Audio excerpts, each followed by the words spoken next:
pessoal, a gente viu um pouco dos artistas viajantes, né?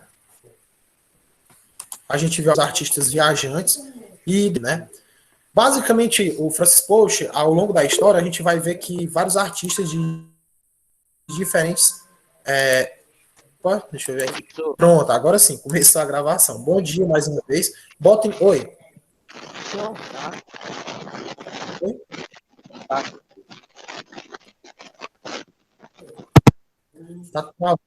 Tá travando a sua ligação. Bom, mais uma vez, bom dia, sejam todos bem-vindos. Botem os nomes completos de vocês e a série, né? A turma, né? Oitavo, se for do oitavo C, vocês colocam, né? Seu nome completo e a turma oitavo C. Se for do oitavo D, vocês colocam o nome completo e a turma do oitavo D. Mais uma vez, sejam bem-vindos à aula de história.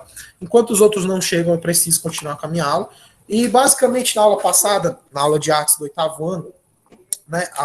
Na sexta passada, a gente viu um pouco dos artistas viajantes. No grupo eu já coloquei esse PDF aqui. Quiserem baixar, né, para dar uma estudada para a prova, ou até mesmo pesquisada, não tem problema algum, vocês podem estar consultando. O PDF que eu mandei no grupo de atividades é as mesmas atividades que vocês já fizeram, que estavam no PDF. É porque eu transformei num PDF só. Eu transformei no PDF só porque tinha aluno que não estava entendendo, que era para fazer todas as questões. Mas, enfim, tá lá. Acredito que vocês já mandaram para mim a atividade toda respondida, né? E eu vou seguindo aqui. Como eu disse, aula passada a gente viu alguns artistas viajantes, dentre eles temos o Francis Post, né? Ao longo da história a gente vai ver que artistas de diferentes nacionalidades, né, vão trazer alguns aspectos sociais e culturais aqui para o Brasil, né? Aqui do Brasil para as obras deles. A gente vai ver aqui uma pintura desse carinha, do Francis Post, que era um artista holandês que chegou no Brasil em 1637. Tá, que é o carro de bois, né? Eu não vou comentar essas questões que eu fiz em aula passada. Basicamente, aqui nessa imagem a gente está vendo o quê? Ó? Matas, né? Alguns provavelmente deveriam ser escravos aqui, ó. E o carro de boi está levando eles deveriam estar indo para algum lugar, né? Tem casinhas lá ao fundo, rio ao fundo também. O Francis Post e a pintura de paisagem, né? Algumas pinturas, como a gente viu do próprio Francis Post, né? Elas são chamadas, pessoal, de paisagem, né? E elas se caracterizam pela representação de um espaço que era observado como um tema central, né? Muitas das vezes essas paisagens eram a única coisa que aparecia nesses quadros. Pode ser uma paisagem rural ou uma paisagem urbana, né? No caso, uma rural seria essa daqui. Uma urbana seria mais a representação de cidades, né? Esse lugar, pessoal, ele pode também integrar alguns elementos que são um pouco mais discretos, né? Seja narrativo, simbólico ou alegórico, que vão ampliar o sentido da pintura, vão dar um sentido a mais. Pode ser que, se tiver uma paisagem, vai ter alguma coisa por trás daquela paisagem, alguma coisa que o autor está querendo passar. Essa paisagem aqui que a gente vai ver, ela tem o nome de Paisagem com Jiboia, é uma pintura que tá do Francis Post, que representa uma área rural, né? Típica da flora brasileira. Aqui no primeiro plano, pessoal, bem à frente aqui, a gente está vendo o quê? A vegetação. Mas se a gente olhar bem no cantinho aqui, é porque não está vendo aqui que a qualidade não é tão boa. Mas bem no cantinho aqui tem uma jiboia. Não sei se vocês estão vendo aqui, ó. Se quiserem dar uma olhada depois na internet, é só vocês colocarem Paisagem com Jiboia de Francis Post. A gente vê, né, que no meio da vegetação é possível identificar essa jiboia e dá para ver a parte da cabeça do corpo, né, dessa serpente entre os arbustos aqui. Ao fundo a gente vê o quê? O céu, né, e outros elementos de paisagem que vão ser pintados com cores mais claras e frias, né. As cores dessas flores dá meio que um efeito de profundidade. Ó. Vocês conseguem... Claro que aqui é uma tela, né? Vocês sabem que uma tela é uma coisa reta, não tem nada ao fundo, mas a maneira que a pessoa pinta dá uma sensação de profundidade. Nessa imagem aqui, ó, parece mesmo que essas árvores aqui estão mais perto, mais ao longe está o céu, as nuvens, né? Aquelas árvores lá ao fundo, o rio. É uma sensação de profundidade mesmo que esses artistas vão aplicar nas obras dele. O Albert Eckhout, né? Além do Francis Post, a gente vai ter um outro artista holandês que vai representar, né, nas telas dele, o Brasil do século XVII, que vai ser o Albert Ecout. O Ecout, ele era um pintor que tinha muito domínio, né, muito domínio técnico, e ele vai trazer pessoas, animais, plantas aqui do Nordeste brasileiro, né? Entre as produções dele vão se destacar, por exemplo, as naturezas mortas, que fazem parte de um gênero de pintura que era utilizado pela representação de objetos inanimados, como frutas, né, flores, porcelana, entre outras coisas, né? A gente vai ver agora aqui a representação de duas naturezas mortas criadas por esse carinha, né, pelo Ecout. Bom dia, quem está chegando agora, por favor, coloque seu nome completo e sua turma, e assim, eu vou continuar aqui. Tá, aqui temos algumas imagens do Ecout, a natureza morta com frutas tropicais, ó. É uma pintura a óleo, né? E a natureza morta com frutas cítricas e bananas, né? Está aqui. É muito parecido, até a técnica dele a gente consegue ver que é uma imagem, ó, daria até para uma completar a outra.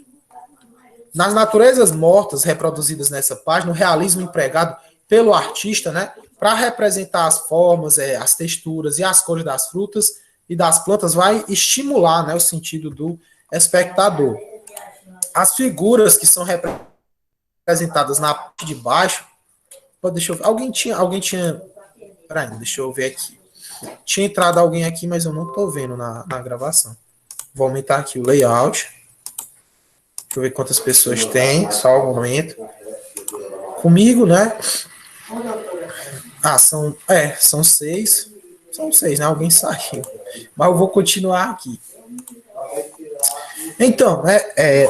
As naturezas mortas dessa página, esse realismo vai estar muito presente. E as figuras representadas aqui, a gente consegue ver o quê? Né? O céu ali ao fundo, ó. Aqui é algo como se fosse uma mesa, né? Algumas plantas aqui, ó. Essas características são muito marcantes, né? Das naturezas mortas que vão ser produzidas por esse artista holandês. Textura, pessoal, o significado de textura é um aspecto de uma superfície, né? Que dá para você passar assim a mão e você consegue sentir, né? Seja a mão, seja na visão, você consegue perceber que tem uma coisinha a mais ali. Essa textura ela pode ser lisa, macia, áspera, ondulada, vai depender da pessoa, né?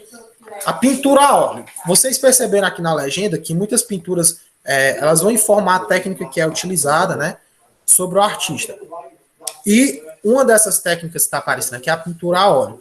A gente tem vários tipos, tem uma pintura de mural, tem vários tipos de pintura, mas basicamente esses dois artistas que a gente viu aqui, eles utilizam a pintura a óleo, né? E como é que é essa técnica dela? Ela é baseada no seguinte: as tinta-óleos elas são aplicadas em telas, né? Geralmente elas são feitas de linho, que permite que elas sejam bem versáteis para o pintor, né? Principalmente quando a intenção deles é tentar realizar uma pintura bem detalhista. Por esse tipo de tinta, pessoal, ele oferece uma gama muito intensa, uma mistura muito grande de cores, né? Uma mistura cromática, tem um brilho, ela tem bastante brilho. A secagem dessa tinta a óleo, dessa pintura a óleo, ela é bem lenta, né? Ela demora bastante. Aí mais à frente a gente vai ver que vai aparecer o gênero retrato, né? Além das paisagens que a gente viu e das naturezas mortas que a gente viu também, o artista holandês, os artistas holandeses, eles vão se destacar na produção de... Oi, alguém falou alguma coisa? Estou falando professor, mas tudo bem.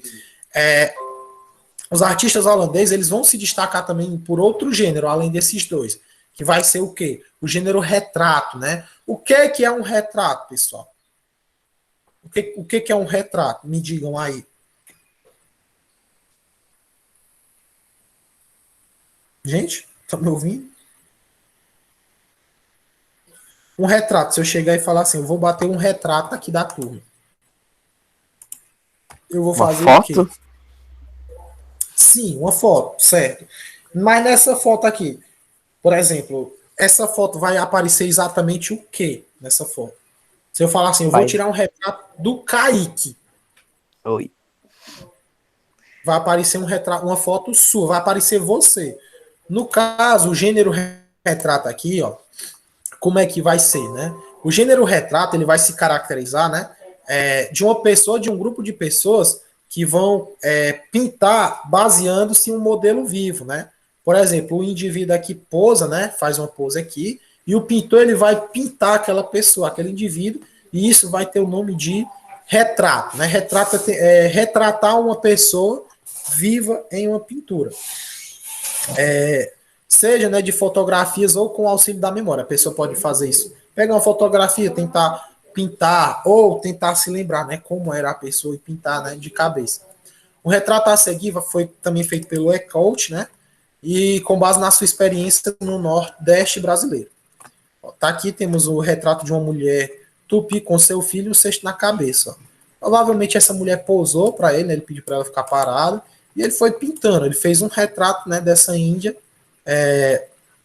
com seu filho aqui. Ó.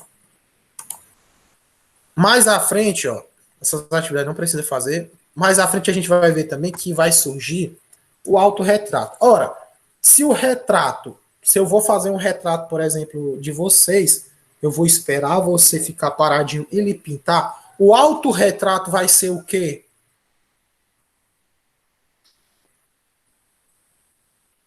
O autorretrato vai ser o quê? Podem falar, não precisa ter medo de errar, não, pessoal. Ah, uma foto de você mesmo, não é? Exatamente, muito bem. O autorretrato vai ser uma foto de você mesmo. É tanto que vocês veem autobiografia. Quando eu falo em autobiografia, é uma biografia que a pessoa fez da vida dela mesma. O autorretrato vai ser a mesma coisa. O autorretrato vai ser uma pintura, um retrato de você mesmo, né? O retrato ele vai ser reconhecido como gênero de pintura a partir do século XVI.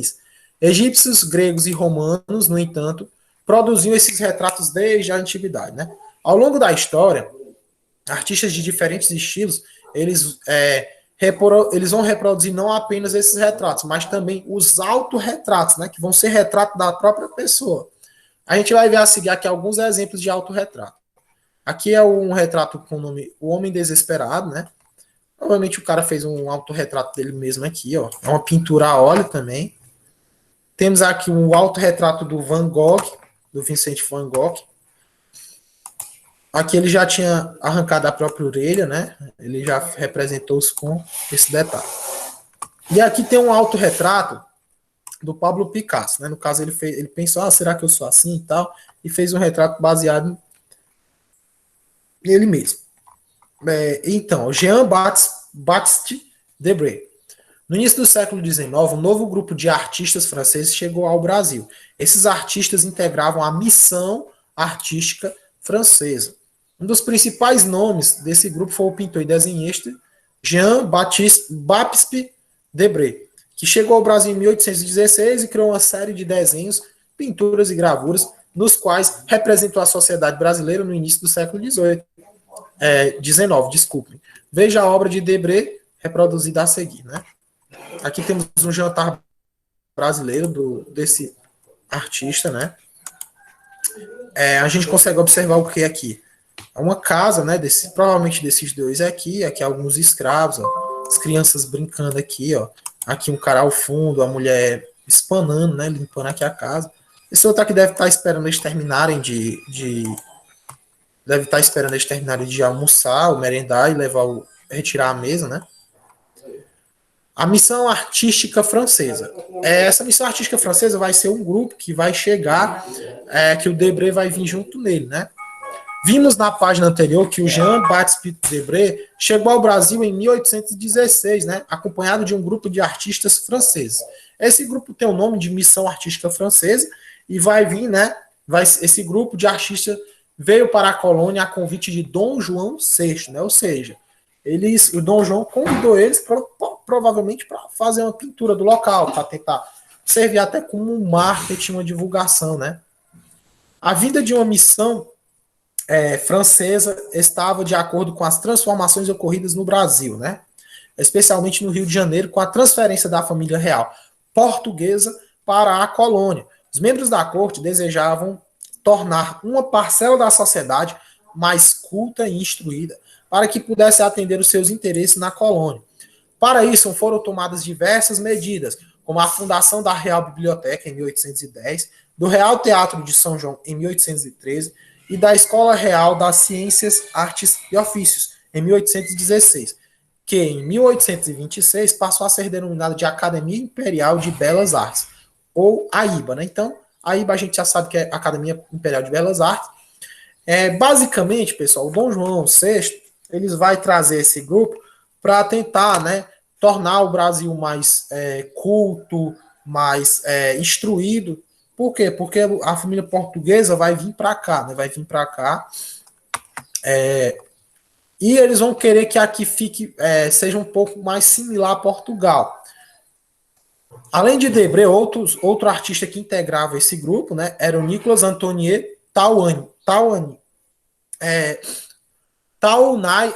desculpem. Destacou-se na produção de pinturas do gênero paisagem, como a reproduzida aqui que a gente vai ver, né? Com a chegada de artistas como Debré e Taunay, aconteceram algumas mudanças no cenário artístico brasileiro. Uma delas foi a difusão, né, do estilo neoclássico, caracterizado por padrões rígidos de representação, pelo estudo exaustivo do desenho e pela utilização de contornos bem definidos, né? Temos aqui a entrada da Bahia, né? Uma pintura do Taunay, também é uma pintura a óleo. A arte acadêmica, né? Também chamado de academismo, o termo arte acadêmica refere-se à produção artística que vai ser criada nas academias, né? Ou seja, nas escolas de ensino superior, o que vocês hoje vão conhecer como faculdades, né? Universidades, enfim. Na AIBA, os artistas vindos com a missão francesa passaram a difundir o ensino de arte com base nos estilos que vão ser consagrados nas academias europeias, né? Com o passar do tempo, alguns alunos da AIBA vão tornar-se professores e vão ganhar alguns prêmios, né, e até viajar para o exterior. Ao voltar, pessoal, esses artistas eles traziam para o Brasil uma influência, né, de outros artistas e outros estilos europeus. Na obra produzida a seguir, a gente vai ver alguns traços do romantismo, que é um estilo que tem como principal característica essa valorização do sentimentalismo, né? O romantismo vocês vão ver bastante na disciplina de português, né? Tradições históricas e dos modelos nacionais. Temos aqui o último, Tamoiô, né? É uma pintura do Rodolfo Amoedo, também é uma pintura a óleo. Ó. Temos aqui o último índio aqui, provavelmente falecendo, a pessoa que parece ser um monge, tentando meio que confortar ele, né? Enfim, vamos seguindo aqui.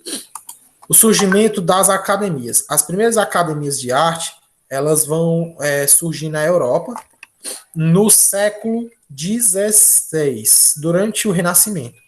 Foi nessa época que o pintor Giorgio Vasari participou da fundação da Academia de Desenho de Florença, considerada uma das primeiras instituições europeias a se dedicar ao ensino de ciências, né, como geometria, anatomia, história, filosofia e também, né, ensino de arte.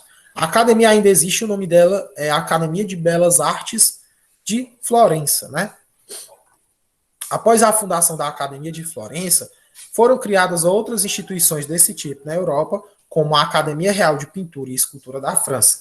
Criada em 1648, essa instituição se tornou o primeiro centro de aprendizagem de arte, onde era representado aos artistas modelos e técnicas consagrados da época. Basicamente, pessoal, o Renascimento vai ser um período, né, que a gente vai ver uma ressignificação, que é isso, né? Eles vão tentar trazer o estilo greco-romano, né, que eram os estilos de pinturas e esculturas da Grécia e da Roma Antiga. Só que nisso eles vão, ao tentar trazer, eles vão criar uma identidade própria. Por quê? Porque no Renascimento a gente vai perceber muito também uma influência cristã, coisa que no estilo greco-romano não tinha, né? Eram mais os deuses do panteão deles. Da academia ao museu.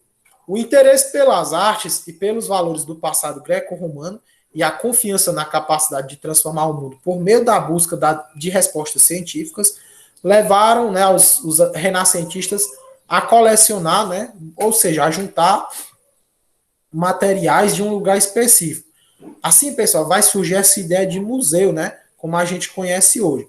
Um dos primeiros museus foi o Ashmolean, em Londres, no Reino Unido, que vai ser fundado no século XVII, graças a uma doação particular, né? O primeiro museu público vai ser o Louvre, né, que vai ser fundado em Paris em 1793.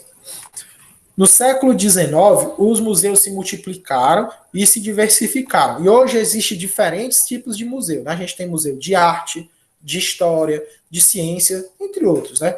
Mas todos eles, pessoal, têm o mesmo objetivo, né? Que é o quê? Garantir o acesso ao conhecimento sobre as atividades humanas ao longo da história. Basicamente, o museu ele vai trazer isso, né? A ação do homem, a ação humana através do tempo. Aqui é a fachada do Museu do Louvre, né? Com essa pirâmide de vidro aqui, você já deve ter visto em algum filme. E vamos falar agora mais especificamente dos museus de arte, né? Como eu falei para vocês, a gente tem por aqui, por essa região, o museu mais próximo que temos é o de Sobral, é o Museu Dom José, a gente tem também a Pinacoteca, que é muito parecido com o museu, temos o Museu Madi, temos a Casa de Cultura, temos o Museu do Eclipse, enfim, coisa que não falta lá, né? São museus. Nos museus de arte, pessoal, vão ser guardadas obras de diferentes linguagens e suporte, né? Como, por exemplo, vai ter pinturas, esculturas, gravuras, desenhos, artes aplicadas, né? Como, por exemplo, em cerâmicas ou joias, fotografias, vídeos, sons, enfim, vai ter várias coisas, né? Essas instituições podem ser particulares e podem ser públicas, né? Eu vou só colocar meu computador para carregar, senão vai parar a aula. Pronto. Continuar aqui. Então, né, como eu falei, o museu ele pode ser museu particular e o museu público. Aqui na nossa cidade, a gente, se eu não me engano, no João Furtado Filho, no colégio João Furtado Filho, tem um museu, né? Tem um museu particular. Por aqui mesmo na Herutaba, né? Infelizmente a gente não tem museu. O mais próximo que a gente tem são casarões, né? Casarões antigos com alguns objetos, né? De época, como por exemplo a casa aqui da Dona Conceição Memória, que fica na Santa Cruz Velha, que tem vários. Ela gosta, né, de colecionar, de guardar vários objetos do tempo dela, né? A organização das expedições, das exposições, né? Elas envolvem uma série de profissionais e ela passa por várias fases, né, importantes. Não é só pegar, eu tenho uma coisa velha, eu tenho várias coisas velhas, eu vou só fazer e jogar, eu vou só botar aqui. Não, não é assim. Quando vai se criar um museu, pessoal, tem todo um trabalho, né? Tem, por exemplo, tem uma organização de documentos, né, que vai ser chamado de documentação. O que é essa documentação? É realizado um registro dos bens do acervo. O que vai ter, né, nesse museu? Vai ter também o gerenciamento da reserva técnica. O espaço físico no interior do museu vai ser destinado ao armazenamento e essa manipulação do acervo, né? O trabalho também de restauração, que vai ser o quê? Vai consistir na recuperação das obras, né, quando é necessário. Tem uma obra muito acabadinha, né? Vai ter essa restauração. O trabalho de curadoria, o que faz, né? A curadoria ela faz a escolha das obras e dos artistas que vão fazer parte da exposição, né? Que prepara o espaço expositivo. Por exemplo, tem um cara que ele pintou, pronto, a gente vê aqui essas pinturas do Nordeste brasileiro, né? Aí vocês estão vendo, do nada, tá aqui, tem uma pintura do Último Índio Tamoio, aquela paisagem com jiboia, aí bem aqui, uma pintura de uma pirâmide do Egito, e depois volta, né, por exemplo, aquela Bahia que a gente viu. Ou vocês vão ficar, tava falando aqui do Nordeste brasileiro, do nada apareceu uma pintura egípcia, o que é que tem a ver? Então, né, o curador ele vai pensar uma forma dessas imagens se completarem, né, ter uma narrativa. Com o desenvolvimento tecnológico e dos meios de comunicação, a relação dos museus, né, com o público tem passado por muitas transformações. Além da preocupação com a manutenção de espaços físicos para guardar os bens, os responsáveis pelos museus, pessoal, eles têm, né, procurado se abrir para as novas formas de interação. Muitos museus já vão disponibilizar o conteúdo dos seus acervos para visitas virtuais, né? Principalmente no tempo como esse, de pandemia, esses acervos podem ter uma acessibilidade muito maior na internet, né? O que é um acervo dela? Um acervo é um conjunto de bens que fazem parte, né, do patrimônio de um museu, que fazem parte das coisas do museu. O museu, pessoal, ele é um espaço de aprendizagem, né? Várias instituições dispõem de setores dedicados a ações educativas destinadas o quê? A crianças e adultos, né? São desenvolvidos, por exemplo, programas especiais para o atendimento de pessoas com deficiência visual e cursos de formação para professores, né, no meu caso, e agentes culturais. Em diversos museus, idosos e crianças e até pessoas com deficiência não pagam ingressos, né? E há dias em que a entrada é gratuita para qualquer pessoa. Como eu falei para vocês, se eu não me engano, aqui em Sobral tem o Museu Dom José que vocês pagam uma taxa simbólica, né? Eu não tenho certeza, mas se eu não me engano é R$ 2. Para que é? Para manter, né? Para manter o museu, para manter os funcionários, enfim. Aqui temos o Museu de Arte Contemporânea no Mato Grosso do Sul, né? Que foi fundado em 1991 e ele abriga várias pinturas, esculturas e gravuras, entre outras coisas. E aqui temos a Sagrada Família de Cândido Portinari, é uma pintura em óleo, né? Na imagem aqui a gente está vendo uma restauradora, que vai trabalhar na limpeza dessa obra. Ela está tentando, né, restaurar para que a obra não se acabe. E basicamente é isso. Eu vou parar aqui de reproduzir minha tela. Só um momento. Alguma dúvida, pessoal? Alguma pergunta? Algum comentário? Vocês colocaram os nomes no chat? Os nomes completos e as turmas de vocês? Colocaram, né? Certo. Então, pessoal, não vou me alongar muito, né? Vamos aproveitar esse tempo aqui que resta para responder a prova. Eu vou parar aqui a gravação. Só um momento.